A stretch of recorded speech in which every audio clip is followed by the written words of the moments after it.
Hi Founder fans, Jason here, and today we're going to talk about the first Commander-in-Chief of the Continental Army.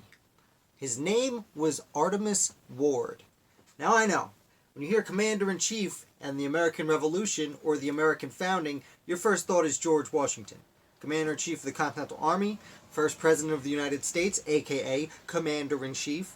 But Artemas Ward, unfortunately, when Lexington and Concord broke out, George Washington was far from Boston.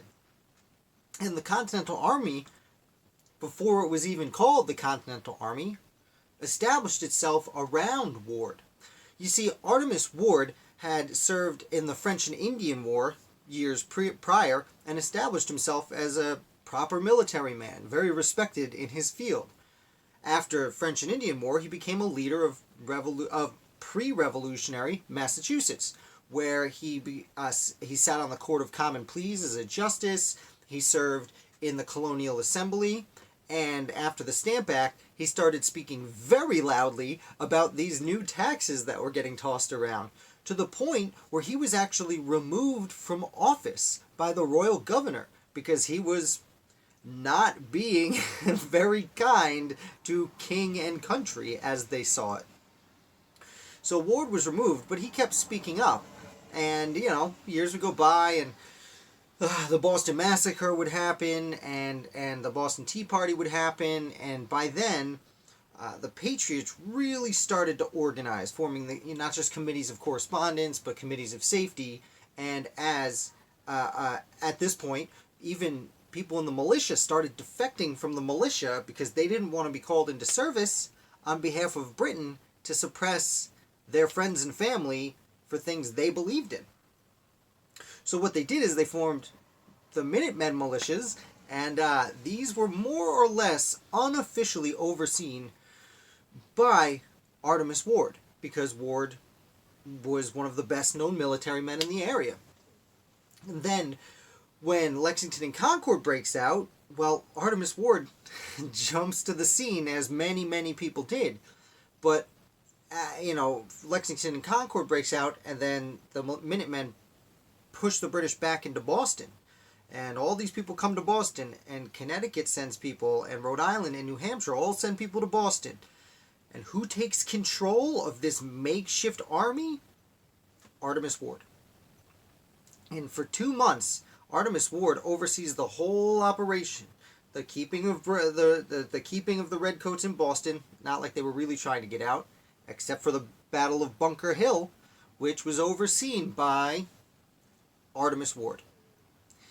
And it wasn't until 2 months later, in June of 1775, that Continental Congress finally got around and said, well, you know what, maybe we should help. And, of course, they selected George Washington as Commander-in-Chief of the new Continental Army for a variety of reasons, not least of which was he was a Virginian. And since right now the Army consisted almost entirely of New Englanders, it was seen as very important to uniting the cause to select George Washington, or at least someone from the South. Of course, Washington had other significant attributes that would make him a qualified candidate. So Washington gets the word, and he's in the Continental Congress, and they're like, all right, get out of here, go to Boston.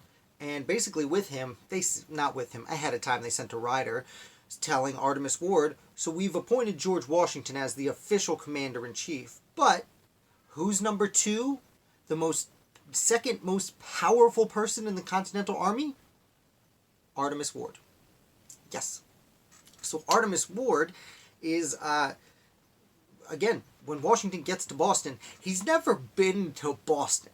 He doesn't know any of these people. So, Artemas Ward plays a huge role in helping to acclimate Washington to his new position. And after the Redcoats are kicked out of Boston, the Continental Army then moves to New York, and Artemas Ward moves with them. And Ward is actually placed in charge of the Eastern Department. Of course, the Continental Army had several departments. They had the Northern Department, which was basically upstate New York. and the Eastern Department, which was New England, the Southern Department, the Western Department. and then the main army, which is wherever Washington went, even if he was by himself, more pretty much. That's a joke. That's not actually true. There were times he went to meet the Continental Congress and would leave someone else in charge of the main army, but that's not the story here. We're talking about Artemas Ward. So, unfortunately for Ward, he fell ill pretty early on in the hostilities. He was only in his 50s. Excuse me. He was about 50 years old when he fell ill and had to resign in the spring of 1777, which is only 2 years after the war starts and only a year after he's put in charge of the Eastern Department. So he does resign, but he eventually would go and be a delegate of the Continental Congress in the middle of the war, close to the end of the war. And then years later, he would return to Massachusetts and become a leader of Massachusetts politics in the state. And then after the Constitution is passed, he's not an original member, but he is elected to the second and third sessions of the United States House of Representatives. So he actually served at the federal level later in life. Unfortunately, his name is kind of forgotten a lot today, despite his really important position, not only in the creation of the war, like the idea that he would speak out with such a powerful position in the first place was very important to getting people to support the rebels. But again, he spent 2 years as the most senior major general in the Continental Army. So I'm going to stop it there. That's more or less his life. Artemas Ward, a great American hero. If you have any questions and comments, please leave them in the comment section down below. If you just happen to stumble onto this video, welcome. And make sure you hit subscribe so you can see the videos I put out on every weekday. That's 5 days a week. And also, you might have noticed my shirt. If you like great quotes of Founding Fathers, I have shirts, stickers, and mugs for sale on my website, which I'll put on the link below, founderoftheday.com/shop. I think there's someone for everyone, as long as you're the type of person who would watch a video about the American Revolution all the way to the end. Again, I'm Jason. Thank you so much for watching, and I will see you tomorrow.